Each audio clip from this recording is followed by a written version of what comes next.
The Dialed In Angling podcast presented by OnX Fish, Arneson's Rocky Point Resort, Strike Master, and 13 Fishing. Well, week one, at least week one after fishing opener, is underway. The long anticipated Minnesota fishing opener. I don't know if you listened last week, but I was completely geeked up about opener like I am every single year. Something about this week after opener is one of my favorite times a year to fish. It always seems like opener, although this year was super nice, but it seems like opener for me, a lot of times it's really cold, it's really crappy out, and then the week after opener is gorgeous. It seems like it's like that all season long. This year was a little different. Opener was actually really nice. It was a little windy. It was a lot colder than I anticipated. The breeze was definitely out there. I want to cover everything opener as it happened for me. We're going to check in with a couple of my good buddies, Remington, Moren. I know Mitch Hackenmueller sitting here with me. We're on the shores of Leech Lake. I've spent most of the week on Mille. I'm excited to get on Leech. I want to hear how the bite has been from these guys. We're going to give you some insight as to what they're catching them on here. And we're just going to talk opening in general. I'll start with me, fishing opener on Mille. I was super, super geeked up. I think I was up at 4:00 in the morning. I know we had the boat loaded up, ready to go over to Mille, and we were down there by a little after 6:00. And I was not anticipating that wind to be that high that early, right? I launched my boat at 7:00 and it was already ripping. I mean, by the time we got out there, it was wild. And the cool part is I put in a Hunter's Point because I knew the wind was going to come up and I didn't want to fight all the boats on the north end. So I figured I'd just dump in at a Hunter's and then rip up the lake. Well, I wanted to fish some rock piles in different places on the way up to the sand. That was not happening. I mean, it was buck wild that opening morning. Yeah, and I guess for us, we were up on Leech, which, by the way, it feels awesome to be back up here. We didn't do the early morning thing. I go out with my 9-year-old daughter and my wife, so I don't think we had out till about 9. By then, the wind was howling, so we decided to stay a little bit closer. We didn't go probably more than a quarter mile to our fish, and that was about the extent of it. We weren't out long. We were out maybe an hour. We had our fish. But Tony said it wasn't too cold. Up here it was pretty chilly. It was chilly. But full winter gear on. But I've had openers where there's been snow on my deck. So as far as the realm of freezing, it wasn't terrible. I've had way worse openers. Yeah. Last year was really warm. And so, it was a lot colder than that. Surface temps were much colder than I think a lot of people anticipated. And of course, we've had some nighttime lows and we didn't really gain surface temperature. I will say one thing. Our bite was pretty slow until about 10, 11 o'clock. We caught fish, but it was one here, one there. They wanted it dragging. We'll get into some jigging techniques in a bit. But slow. Yeah, they wanted it really moving slow. But then as noon, 1 o'clock, 2 o'clock started progressing, we started catching them real. By the time we headed in, because we had head in a little bit early, we had some family obligations. My buddy Pete's daughter's, it was her birthday. And so we had some things going on opener. Mother's Day weekend, of course, always bumps into Minnesota fishing opener. So we had some things going on. We had to leave the water a little bit early, but the bite was on fire. On the way home, Robbie and I were talking. We're oh my gosh, when can we get back? Yeah, I'd love to be back out there for the next couple hours because we had plenty of good bait. Let's talk a little bit about strategy on Leech, and I know I'll talk more when we talk to Rem, when we talk to Steven. For you, I talked about this last week on the podcast. It pays dividends before fishing opener to go out and do some scanning, right? I know Mitch is smiling right now because he knows exactly what I'm talking about. Prior to opener, I almost always go out, just scan a little bit, see where the fish are at, see where the surface temperatures are. I'm always looking at my wind app to see which side of the lake I'll be fishing on opener, whether it's Mille, Leech, Winnie, wherever I'm going. But I always try to get out the day before. I know a lot of people, whether they're coming from the Twin Cities or they're opening up their cabin or whatever this case is, they're excited. Maybe you got the grill going, a couple beers. They're not anticipating going out and scouting. When you get to your location, whatever lake it is you're on, and you do a little bit of scouting prior to opener, you're miles ahead of everybody else and you can beat the curve. And I know that's exactly what you did, Mitch. That's exactly what I did. He went 1/4 from where he launched, or a 1/4 mile from where he launched. That's because he did some scanning, and that pays dividends to go out there and scan. You get just a better feel. There's no pressure, right? There's no boats around the day before fishing. Well, it's kind of like, it brings me back to, it's almost like fishing for a tournament, right? You're out there pre-fishing. I love it. It's fun. Finding them is half the fun in fishing to me. So yeah, that day before, there's no one out there. You can stop in, check some crappies, throw a couple bobbers around, then go find your next spot. You know, and I try to load up at least 5 or 6 spots, because you don't know which one's going to get hit by 100 boats and which one you're going to be by yourself. And again, we keep reiterating here on Leech, you be by yourself, your success rate's going to go way higher. This water's so clear, and them fish are spooky, you know. So we were able, luckily, to fish when I had my wife and daughter out. That, I mean, we didn't really see another boat till we were pretty much ready to come in. So we were fortunate this year. So what I did on opener is, so we battled the wind coming out of Hunters. When we got up to the north end, I was like, look at the boats. I could see the windshield shining in the sun, you know, and I thought, oh my gosh. So what I did is I just ducked into areas where there was no boats. So I'd find like 100-yard stretch where I could run up the brake and just look and scan. And actually we got into an area as soon as I throttled down and put my trolling motor down. I looked on 2D and there was like 2 arcs on there. I put my trolling motor in the water and I could see my forward facing sonar. I'm like, there's 3 on the screen right now. So I was like, scrambling to grab a minnow, and you know, it was interesting. Those first few, I didn't catch the first few fish because, of course, you know, I'm throwing jigs at fish. Really, it was Pete in the back. Pete was dragging a minnow behind the boat, and him just dragging that minnow. He's like, "Oh, got one." I mean, he connected like almost instantly, and then we measured it. It was just under 20, like perfect keeper. Threw it in the live well. All of a sudden, pretty soon, it wasn't. I don't know, 5 minutes later, Pete's like, got another one. And I'm like, Robbie, we got to start dragging. Yep. So Robbie and I, of course, are geeked up. We're throwing off the front, like pitching on fish. And so we started settling down, and that's when we started catching them. I got one 27.5. It was so sweet because I saw it on forward-facing sonar. I'm like, oh, that's a nice fish. But it was up a little bit high. Yeah. So I like swam the minnow past it and then dumped it to the bottom, and that thing just went down to the bottom. But it didn't hit it right away. And I'm like, did you start dragging like Pete No, was? I just started shaking it. I just kind of shook it. And I think that spot tail moved enough where that walleye cracked that bait. Yeah. And it was fun. But no, and then as things heated up, I started, you know, same thing. I'd just pick spots where there was no boats. You know, you touched on the boat thing as far as, you know, staying away from the boats. You can see it now with forward-facing sonar. I mean, as soon as boats would crowd around us, our fish would totally geeked out and be completely gone, and they would not bite. They would be racing around. Well, and that's like you talking about the gaps, right? And I've always thought that even before forward-facing sonar, like if you have big groups and there's a gap, I always felt like, I mean, I picture them, they're the sheepdog and they're herding them fish somewhere. Well, when it's as clear as it is now in the Mille Lacs ever, especially when the ice first comes off, it's even worse than it is midsummer because we got no algae blooms, no nothing yet. So it's just gin clear. I love them little gaps like you're talking about. You pull in, you know, you can come in there and crack 5, 6, 7 before you get moved in on. And then when everyone shifts to you, you can go back to the other gap that just was created from that spot because now that spot's quiet, you know? Well, and so what I did is as the boats really started crowding in the north end of Mille Lacs, and I mainly focused on the north end, I started shifting where it was windy. And I moved to where, you know, because people were spot locking on the break. So I just moved down the break until it got really rough where there was no boats. And then we had the place to ourselves. Yeah.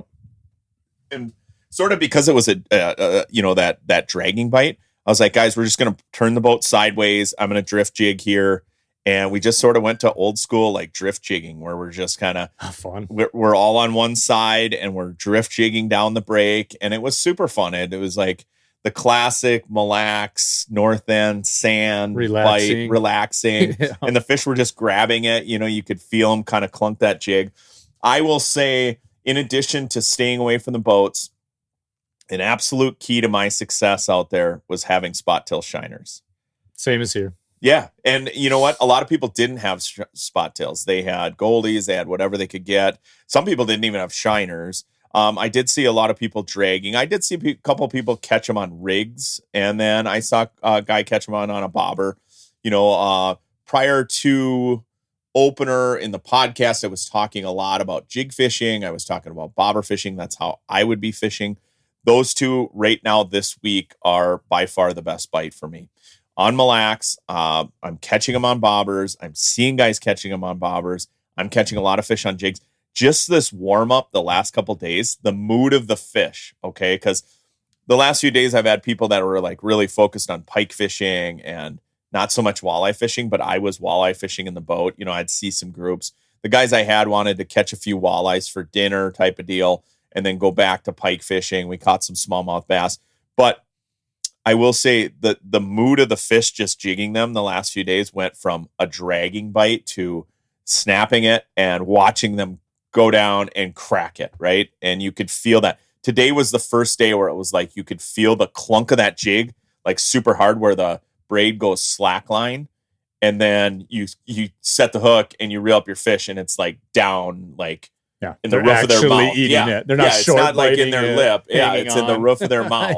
That whole jig. Yeah. And I've literally the entire week been throwing a 1/4 ounce VMC Moon Eye jig, blue fire, green fire. It's interesting on Mille Lacs when it comes to water clarity, because some of the lake is really, really clear, and then other parts of the lake are really dirty. And it's a lot of that is based on the wind. You know, we've had days that are absolutely ripping every day. Like yesterday, for example, that wind was bucking. I mean, thankfully, my guys were throwing for pike, and I was able to keep close to shore and find some weeds.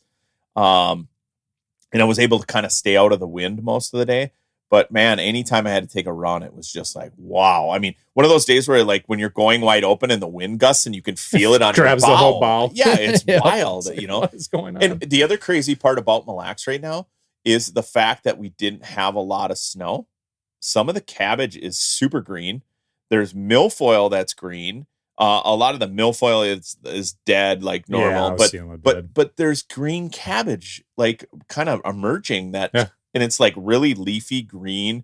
And I just think it just lived all winter. It's getting that sun. Plenty of sunlight. We didn't have the snowpack. And it's sort of interesting. You could definitely tell the areas where, you know, I know where there's good green weeds, but the ice must have impacted it because it completely wiped it out. Yeah, in the sand. But there's other spots in the sand where I was like, wow, look at the green weeds. And normally I'm not really looking for that stuff on Mille Lacs, but because I had some guys that were interested in catching a few pike, they were kind of doing a multi-species trip.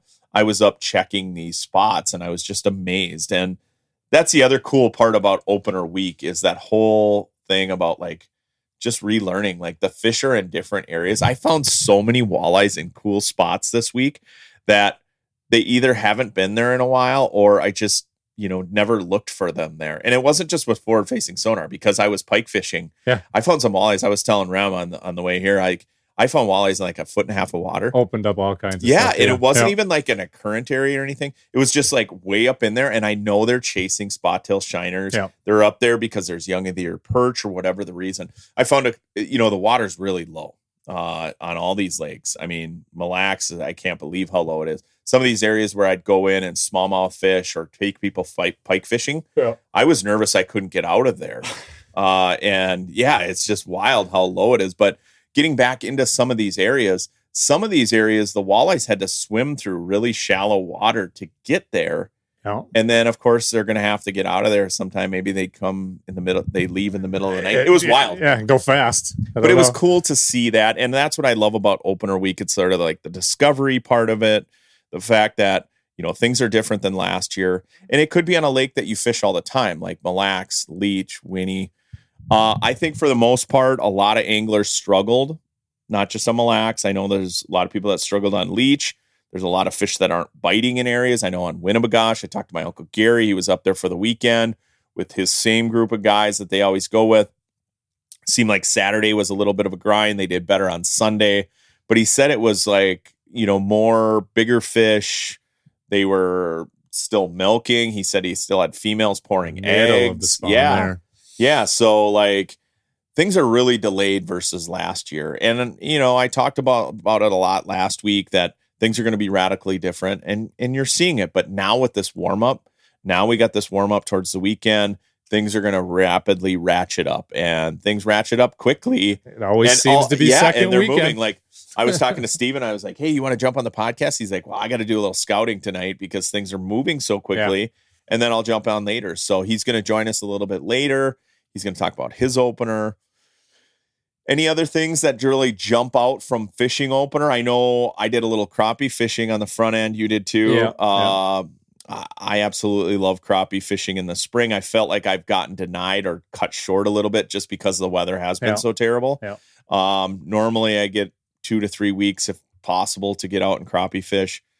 I did a little bit of that, more of like crappie fishing by fire because I had some guide customers and stuff. But how about you? I know you were out the day before because I was geeking out. That Friday before is always like the morning's chaos. Like, all right, we got to hunt minnows first because you got to have, you want them spot tails. So first it's find bait, which wasn't that easy for everyone. It sounds like this year. Luckily, found it relatively quick. So that wasn't too bad. I was happy. Hold on. What was cool though, and then the crazy part about it is I got my spot tails up here and there was more spot tails around Bemidji, Walker, which is crazy. Which is weird. You go down to Mille, anywhere. I was even in St. Cloud. I had to run down and get a transducer. And I thought, man, if there's going to be spot tails, it's going to be down in central Minnesota. I had to go all the way to St. Cloud on Friday when I was talking to you when you were crappie fishing. Yeah. They didn't have spot tail shiners down there. And the fact that we had them up here is just crazy to me. Well, yeah, but, like I said, I was stressed about it. But that's the way it is the day before opener for me every year. I just want to, I want to get up here. I want to find my bait first, so I don't have to worry about that. Then next, it's go out and scan for fish for the next however long it takes to like I said, load up at least 5 or 6 spots that look really promising, and then you get to opening day. And it's kind of like you were saying, Pete was dragging the jig behind the boat. Well, that it's putting all those pieces together, right? We don't know anything opening day. We know as much as anyone else does, even though we fish a lot more during the summertime. That day, we know as much as anyone hitting the water that day. So to me, it's putting all those puzzle pieces together. Like you said, Pete was dragging, and you and Robbie looked at each other and go, oh, he's getting him dragging. We have to slow it down, drag a little bit. But that, and when you get all those pieces to fit from all the work you put in the day before, finding the fish first, then you get on the spot and maybe I'd tell my wife like, all right, well, you kind of snap it or hop it 2 feet and I'll shake it on bottom or do 4-inch, and it's putting all those pieces together and you land that first fish and then you do that same thing again and again and again. And it's working. You're like, okay, we got the puzzle figured out. All the work yesterday paid off. And here we're catching fish and we're coming in with a limit to clean, So for all the listeners out there that didn't have spot tails that are mad at us for listening, and I know I feel bait shop owners pain because I've been into money bait shops this week and a lot of them are like, yeah, just bumming. We don't have spot tails. The good news is with this rapid warm up, the plastics bite's going to kick in. Like today, I felt like the fish were hitting it so hard that I could have thrown a plastic. That Crush City Jerk, Crush City Mayor, any of those baits, what's cool about fishing those baits is they last forever. If you haven't fished a Crush City Mayor, if you haven't fished a Jerk, 2 of my favorites for walleye fishing all season long. But what I like about it is when that jig bite starts going strong, usually it's when you get to the point where you can't find minnows anymore, or you get to the point where they're just not feeding on that minnow or they're grabbing at half minnow, you switch to that plastic and it's game on. They start rocking it. And what I love about fishing plastics versus live bait is I can fish much quicker. Fast. And like today when I found, or the last couple of days when I found these fish way up shallow, some are in the weeds, some are in these little depressions in the weeds. What sucks about throwing a shiner up there is like, so many times there's like slime and crap on the bottom, or if I could snap jig that plastic, and what's cool about that Crush City, it stands straight up in the air, right? It's buoyant bait. So you fish it on that VMC Moon Eye jig, that thing's going to stand straight up in the air and those fish just boom. And and that's the beauty of that plastic, right? Everyone thinks plastics, before, right? You had to snap them things, snap, because you didn't want them sitting there parked on bottom. Wow. With that, like that jerk, the way that it will stand up, you can do like minute movements and make that react. I've had them hit it sitting there, which with other old school plastic, there's no way that's happening. No, it's like a Ned rig almost. Yes. It's standing straight up in the air. It's sort of that defensive crayfish, if you will, or minnow standing up. Whereas if you look at other plastics, when you snap it, unless it's a paddle tail, it falls over and it lays on the bottom. And when you're dealing with the slime, it could be just sand grass. It could be anything on the bottom. Those fish don't like to pick it out of there. Whereas if that thing stands straight up, like that jerk or that Crush City Mare. The confidence in it is through the roof for me. It just is. Well, I and mean, they we've last used forever. them all spring, right? I mean, They're a guide's best friend because they last forever. Those baits, I could throw the same bait all day long, right? And just that material, that TPE material, absolutely love it. I've got plenty of plastics in my boat. I've got some minnows, but all I was saying on that same breath, if you didn't have minnows with this warm up as well, these shiners are running. With me spending as much time as I have in the shallows, I've seen so much bait up like way in there. I watched the seagulls diving in the sand this morning. It's coming, right? The bait dealers, the bait shops are going to have minnows here this weekend. So if you're heading up north and you're looking for a good jig shiner bite, there's just something about that classic jig shiner bite in the spring. If you're a walleye fisherman from Minnesota, if you grew up fishing like me, you just love that bite, right? It's like this time of year is the time of year where it's a short window. Yeah, it is. So use it as much as you can. Yes. And so, people coming up north, they're going to be able to find minnows this weekend. I have confidence in it. Next week, though, looks a little cooler. Looks like rain. We're still on this roller coaster ride, but it's before Memorial Day weekend. If we get any bonus days like we're having today, what we're having this weekend, before Memorial Day, I'll take it. It seems like once you hit June 1st, the bad weather's in the rear view and you can kind of move on and summer's here. But right now, we'll just deal with the roller coaster ride as far as weather. And you don't want it to get too warm too quickly. I hate those years where it basically goes from winter to summer. I'd rather have just a real nice, normal, extended spring. So extended spring, which means extended jig bite. The way I look at it, I'm like, so that's like Tony's saying, you guys coming up this weekend. I mean, you might be hitting the nail on the head. I mean, our temps here were 44, 43, 45. I mean, you're pretty low. I mean, from the last how many years, it seems to be when you get up around that 52 on Leech, 52 to 57 seems to be a real good bite here. So, I mean, by this weekend, you might hit those temps, at least surface-wise, with the weather we're having these next few days. Definitely in the shallows. I watched it pop up dramatically the last few days. Overall lake, just main lake temperatures still remain cool. But, things are getting mixed up. When you have this wind and you have these warm temps, it seems to get churned up and warmed up much quicker than just on those dead flat, calm days. Now, I know we're both geeked up about jig bites, but I want to talk about pitching, not just pitching jigs, but pitching bobbers. I chatted a little bit about it on the podcast last week. The fact that the water has gotten so clear on Leech Lake, on Winnie, on Mille, just due to zebra mussels. And yes, Mille, there's areas that it's dark, and certainly on Leech, there's areas that are dark. Winnebagosh, same thing. There's areas where you've got water coming in there, so you got a little bit darker water. But for the most part, main bodies of water are super clear. They've cleared up. You've got to fish differently. And sort of that drift jigging bite or rigging underneath the boat or back trolling impacts the fish. And so pitching is like now the game. And I know a lot of people that hate live scopes or just maybe don't run a live scope or whatever, hate the fact that you're pitching.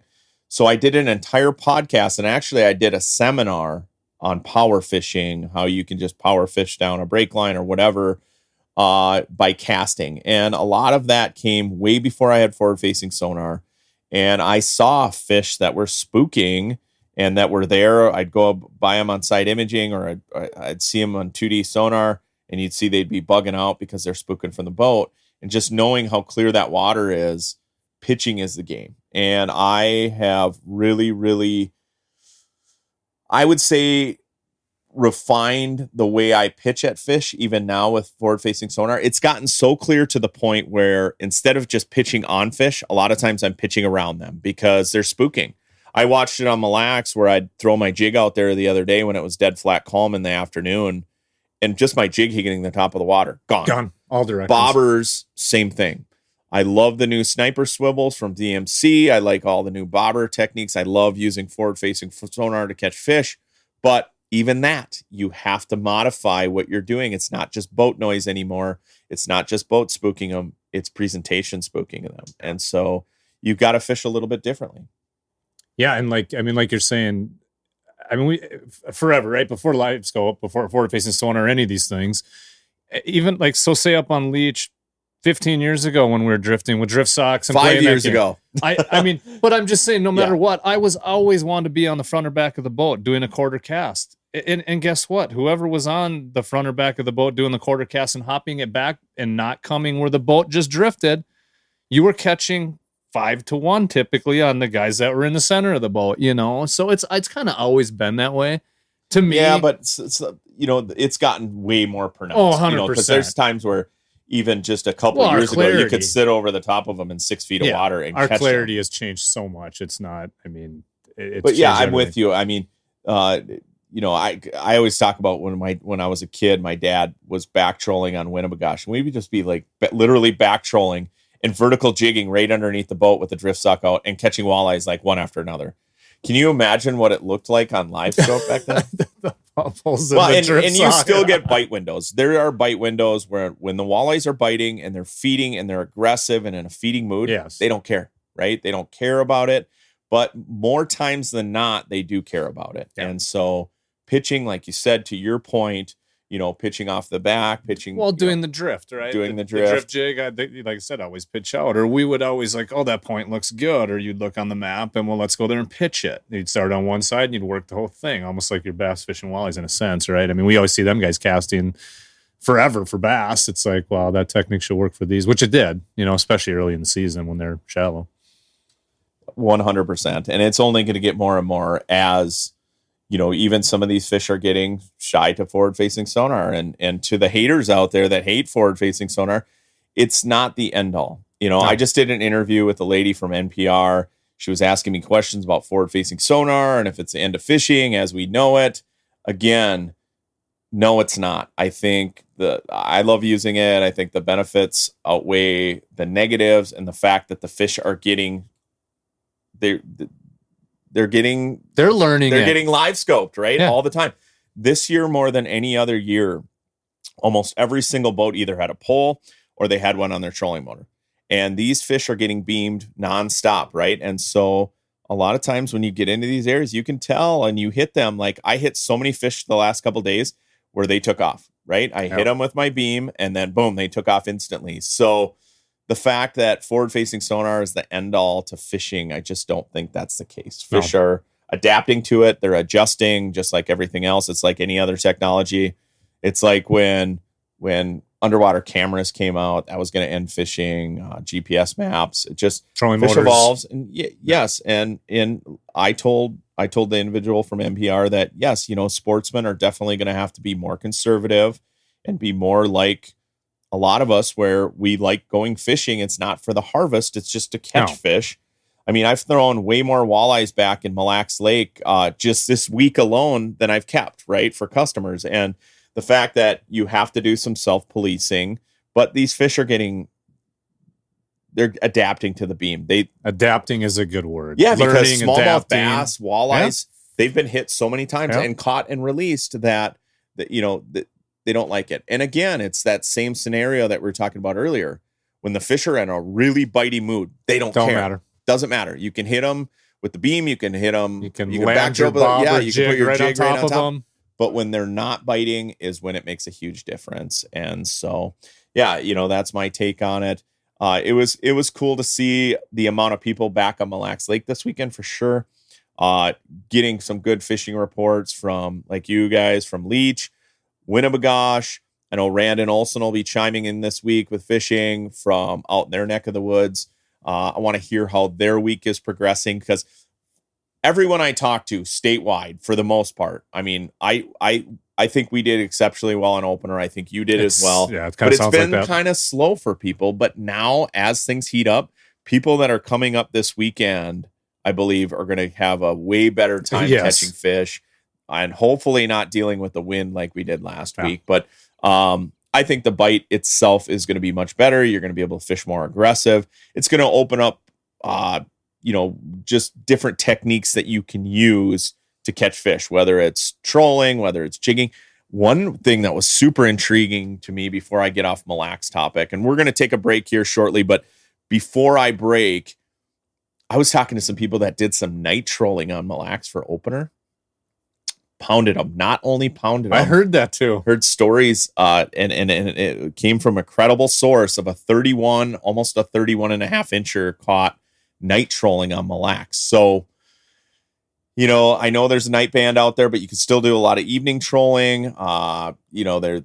There's evening trolling to be had on other lakes. Yeah. Don't overlook trolling. Even though we're talking about pitching techniques, that's something that's really fun. Like if you've never done any night trolling, you got to do it. And right now is the best time. Yeah, well, one of the best. I mean, can this fish in their it, next like full moon, Mille, obviously you can only fish till 10 o'clock at night right now, but there's a night band. But whatever, go out there till 10 o'clock at night and just crack a bunch of walleyes for the last 2 hours. I mean, that to me was like probably the coolest thing I had heard coming out of opener was the fact that night trolling bite was really, really good for big fish. Yeah. It's just and so I didn't many hear big much fish. on it, but I know it's a huge thing on Leech. Right? Oh, I yeah. mean, guys, we used to do it every year, and it was a blast. So I'm guessing it was good just by how shallow the fish were, at least for me on opener. I'm guessing them guys that went out at night probably did pretty good. Right on. We're going to take a quick break. When we come back, we're going to talk more fishing. We're going to have some insight from all our contributors. You got Moren from Randon Olson. We've got my cousin Trig Roach. He'll be chiming in. Lots of good fishing reports. We've got more fishing information. This week of opener, it's game on. Stay tuned. We got more dialed in angling after this. Arneson's Rocky Point Resort in northern Minnesota offers a little something for everyone. Nestled on Lake of the Woods South Shore, it provides easy access to 14 remarkable reefs. Serious anglers know that Arneson's offers some of the best fishing, charter fishing, and small boat fishing options, all supported by the largest protected marina on the lake's South Shore. Accommodation selections range from 1 to 5 bedrooms. Equipped with all the modern conveniences, guests can enjoy a delightful dining experience and stunning lake views at the Rock Harbor Lodge, an on-site, full-service bar and restaurant. The two beaches provide hours of fun for the whole family. Whether you're seeking an idyllic fishing spot or a relaxing vacation, Arneson's Rocky Point has everything you need. Check them out at arnesonsresort.com. OnX Fish is the best tool I have ever used for finding new lakes to target. Quickly filter lakes by species, then select trophy potential, high abundance, keeper potential, or high stocking effort to find the fish you're after in the size and the numbers you are trying to catch.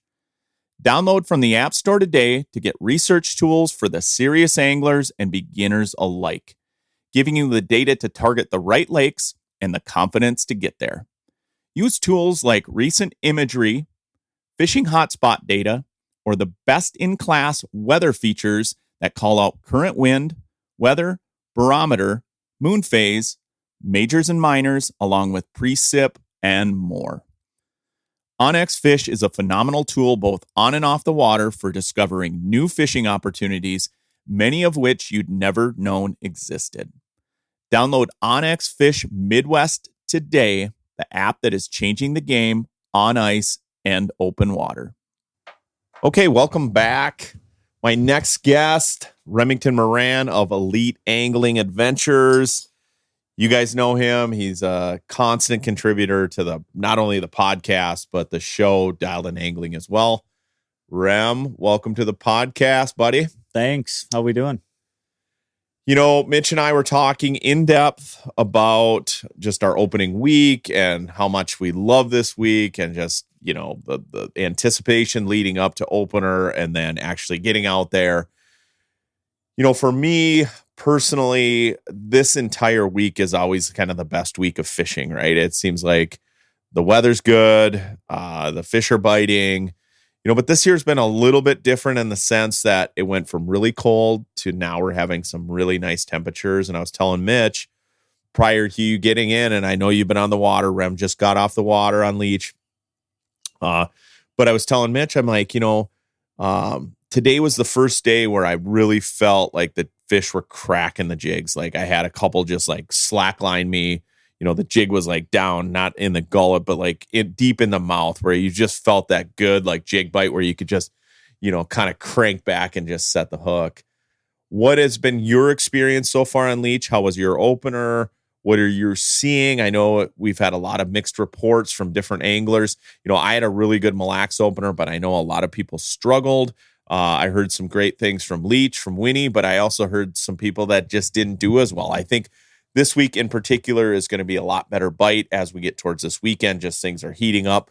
Fish are moving. I know when I talked to you on the phone, you were talking about, hey, I got to get out there and do a little more pre-fishing because fish are moving, and they're moving a lot right now. Yeah. No, opener was good overall.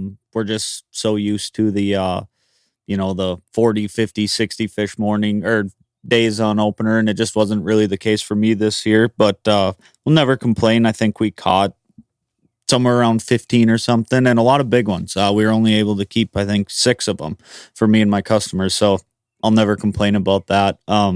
Yeah, and like you said, the water's warming up every day when we get some actual springtime temperatures, not March temperatures, but yeah, it's only going to get better from here, and looking forward to it. I think a lot of people fall in that same trap like me where you want to get out there super early in the morning this time of year, and it's usually not until a little bit later where the bite starts getting better. It's just like in the fall. I can think of lots of fall trips where everybody's geeked up to go fishing, or lots of spring trips where people are geeked up to go fishing, and you get out there and the bite's really not good until 10, 11, 12, 1. Yep. I remember doing a guide trip. As a matter of fact, it was out of Trapper's Landing, and the people could only fish in the morning. And I remember it was like me, Chuck Hesse, and it was a couple of people, and the bite in the morning was horrific. Terrible. Right. Absolutely horrific. We were out there the day before, cracked them. The morning bite was horrific. Wasn't until 10:30, 11, we finally started catching them, and we started catching them really good, to the point where we had to be in by noon. The people that were out fishing had some meetings, and we roll in at like, I don't know, like right at noon, or just, they were almost late for their meeting because the bite had gotten so good. And that can be said for this time of year, waiting till those surface temps warm up. Like right now, like you just got off Leech. Ideal conditions. Oh, perfect. How was the bite out there tonight? It was pretty good tonight. Every day has been progressively getting better. But once again, Leech Lake doing Leech Lake things. You got to have every tool in the toolbox ready. Right. Caught him on jigging a spot tail, jigging a crawler. I did throw a bobber at a couple. Had one go down, missed it. He catch them on jerk baits, whatever, So, but every day is getting better, and yeah. I like it. You're a prepared guide. Like if you look at my boat right now, it's like solid jigs. Like I'm all in jig fishing, and I know I'm going to regret it tomorrow if I get out there and all of a sudden it's a bobber bite. I noticed on today on Mille Lacs Lake, for example, there was a lot of fish rising up in packs, and a lot of that had to do with the shifting wind. We've had some just extreme wind for how many days in a row. Today it laid down. It's pretty typical. Those fish kind of move out of those spots. They'll rise up together in packs, but for me today, if I was walleye fishing, I would have kicked myself for not having the bobber rods, because I have caught some on bobbers this year, and today they were just like prime bobber fish. 2 like feet off. 2 feet off, Yeah. 4 and 5 packs, like perfectly set up, like picture perfect bobber bite. And yeah, like Rem said, you got to be prepared. Having the right tools in the tool chest is key. Having, jigs, having bobbers rigged up, rigs, jerk baits, jig crawler, all of the above pays off. I know I can't tell you how many times, especially this time of year, where I don't have everything in my boat yet. And I'm the same way. Yeah, where all of a sudden you're like, oh man, I wish I had jerk baits in the boat, or I wish I had bobbers in the boat. So if you're heading up to the lake this weekend, be prepared for everything. The bite's changing quickly here. It's going to go from, jig bite to whatever type of bite pretty quickly if these temps continue on the path they're at. Tomorrow. So right now we're recording the podcast. It's Wednesday night. They're talking by Friday. Temps in the upper 70s. Yeah, I've seen like 75. 75 with wind. That's going to heat things up quite quickly. So looking forward to that. Yeah. And you're going to see not only things changing as far as techniques, but fish movements. I know you went out tonight to look for fish simply because of the fact that you got a guide trip tomorrow and these fish are moving from location to location. I saw it on Mille Lacs just over the last few days where fish were way, way, way up in 1.5 feet of water. Well, today with that dead flat calm, I can guarantee a lot of those fish had pushed out, and you're going to see fish movements. Matter of fact, I drove by some guys today that were jigging out deep on Mille, and when I went by them, I mean, I stayed out from them, but I could tell they were in 20 to 25 feet and they were netting a walleye. And so not to overlook some of those deeper post-spawn fish that slide out, and guess what? They're on the chew. They're out there for a reason. And Leech Lake is a prime example where you have a lot of rusty crayfish, right? And so some of these post-spawn fish, I truly believe they're going to go out where the food is abundant and it's super easy to find. And finding some of those crayfish in some of those deeper areas right now, I guarantee there's post-spawn fish out there right now feeding on whatever you're throwing at them on the bottom. For sure. So as we get towards June here, I know you're on Leech Lake all the time. You're the Leech Lake guru when it comes to finding all sorts of cool bites. What are you looking forward to most coming up over the next few weeks here? Kind of the main lake bite, all the mid depth range, that 12 to 16 foot rock piles and stuff out on the main lake. It's one of my favorite bites of the year. Usually when they first get there, they're like you said, kind of there for one reason, that's to eat. And it's a lot of fun being able to fish structure. Up here we fish so much just flats and weed edges and stuff. So it's nice to get on a reef and, whack on them up on top of the reefs. And, it's still like, it's all kind of wind dependent. If you get a ripping wind, go to a wind blown point or a wind blown flat and you'll have success there too. But that's probably what I'm looking forward to the most. Yeah, right on. What else as far as techniques are you using? Mitch and I were talking about water clarity and how things are changing, especially rapidly on Leech Lake as far as water clarity is concerned. I mean, even 4 or 5 years ago, the water clarity is much different than it is today on Leech. What are you doing to kind of combat that? Lighter line, and I pretty much strictly use mono right now. I mean, this time of year until we get into like true, jig and crawler, jig and leech type deal. But on minnows and even jig and crawler, I pretty much use 6-pound Suffix Advanced Mono for everything. I feel like it gives it a little more float, a little more lifelike, and obviously they can't see it very well. Yeah, I think a lot of people that just tie direct with the braid. Mm-hmm. I mean, that's one thing for me that I've had to show a lot of customers, like either going with a fluorocarbon leader or fishing monofilament exclusively.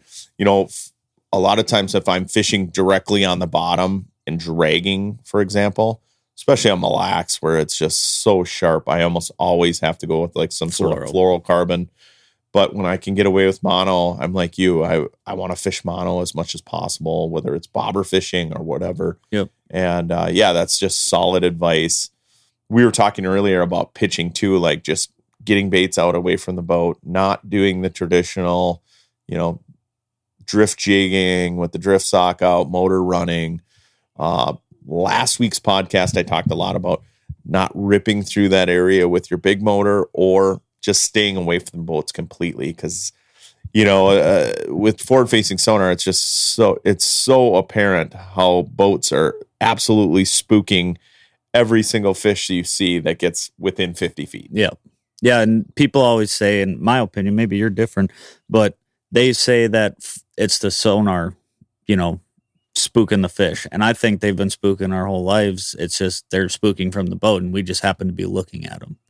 Yeah, I'm with you there. I think it's a little of both. Sometimes I think the pinging, there's times where I hit them and they're gone, when they're even out at a distance. But yeah, I think we're just learning a lot more as anglers because we're seeing it for ourselves firsthand, right? Yep. So, well, Rem, good luck in the next few weeks. Elite Angling Adventure. You can find him. He's always constantly giving us good fishing reports. I truly appreciate all the insight, all of your reports. I wish you the best of luck. We're going to check in with you time and time again. I'm going to lean on you for some good fishing information.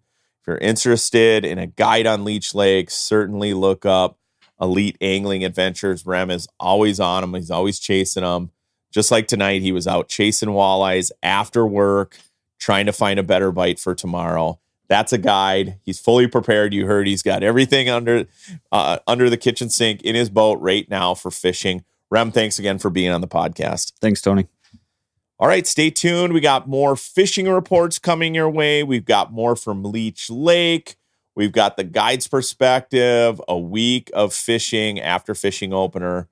Stay tuned. We got more Dialed In Angling after this. What's going on, guys? Randon Olson here with Lockjaw Guide Service with an Ottertail County fishing report. A walleye bite has been pretty good on our area lakes. We're finding most of our fish in that first break area, so kind of that 7 to 10, 7 to 12 feet of water. Jigs and minnows are working. We're getting a few fish on cranks. We're getting some fish on hair jigs and plastics. The big keynote that we're finding around here is you might have a big school of fish, but you're generally only going to pick off a few out of there unless you really want to grind them out and work harder. So if you're looking to put a quick bag together, hit 5 or 6 different spots. You'll catch 2, 3, 4 fish on each one, and you should have a pretty good day. So like I said, jigs and minnows are kind of been the best thing, but we're seeing some fish caught on crawlers and leeches. Crankbaits, as I said, hair jigs, all that good stuff. So kind of the classic stuff. Any of those tips of the points or inside corners seem to be holding a lot of fish as well. So on the panfish side of things, crappies are still pre-spawn. We're catching a lot of them on small little jigs with plastics on them. I like something that you can put a pause in this time of year. So hang that thing under a float maybe. You can give it a little pause, or even go to like a little crank or a jerk bait. Those have been working really well too. So on the nice warm days, those crappies are up shallow. On those little windy or colder days, then those fish are moving a hair deeper in kind of that 6 to 10, 6 to 12 feet of water. So if you want to come fishing with me, give me a call, 218-640-0158. Otherwise, you can find us at lockjawguideservice.com. What is going on, guys? Miles from MVP Guide Service here, coming at you from the Mankato, Waterville, Faribault area. Checking in with you on May 13th, right after opener here. Guys, the fishing has been on fire down here in southern Minnesota, especially on the smaller, shallower, dirty water lakes. Holy cow. Hold on, folks. It's been awesome. Planer boards for a lot of guys have been working. Scatter wraps, flicker shads, shad wraps that dive real shallow, just buzzing them right over top of the weeds. That's been working. Also, just your traditional techniques in my boat, jig and minnow. That's been just the staple. One thing that we're doing a little different, fishing it traditionally, bouncing it right off the bottom, but also swimming that thing like a mooch minnow or a plastic right over top of the weeds. And I'm talking about strolling a jig and live minnow. That has been deadly, super deadly. And then lastly, a slip bobber. That's been kind of the ticket. We're seeing fish set up in deeper weed lines too on the clear water lakes, 7 to 9 feet of water. But that's been really the ticket. They've been a little bit spread out, but if you just use your forward-facing sonar, hunt them down, or a side scan. But mainly for me, the forward-facing sonar, just going down those weed lines, covering a ton of water, that's been super productive. So that's kind of your fishing report for southern Minnesota. If you're looking for a guide trip, guys, you can hit me up at 507-236-2027 or look me up on Facebook, MVP Guide Service. So thanks, guys. Thanks, Tony, for including me as always. Hope you guys have a great week and smoke some fish. See you later. Well, what a great opening week it was. Thank you so much, you guys, for sitting down and chatting a little bit about how your week was. Hopefully, we gave you some insight into the bite on Leech Lake, the bite on Mille Lake. In particular, it's been really good. Things are heating up. This is the best time of year to fish. As you can tell, I am super excited. I can't wait to get on Leech tomorrow. I can't wait to fish Leech the next few days. Then I'll be back on Mille Lake. If you're coming up north this weekend, I highly recommend, grab the jig rods. Make sure you're putting the bobber rods in the boat. Don't overlook any sort of technique that might be working, whether you want to fish jerk baits. This is the time of year to do it. If you want to perfect any sort of fishing technique, especially for walleyes, this is the time to do it, whether it's hair jigs, plastics, whatever. If you want to get good at a certain technique, this is the time of year to capitalize. So good luck to everybody. Hey, we've got a lot of great fishing reports from a lot of great contributors, guides, what have you. We're going to have a ton of information on Dialed In Angling. I can't wait to chat with more people as we get into next week. Things are evolving so fast this time of year. it seems like it's the speed of light. Opener hits, and then all of a sudden, next thing you know is the 4th of July. That's how fast things progress. That's how fast things move. So thanks for tuning in. Good luck to everybody. As always, I'm Tony Roach. This has been the Dialed In Angling Podcast.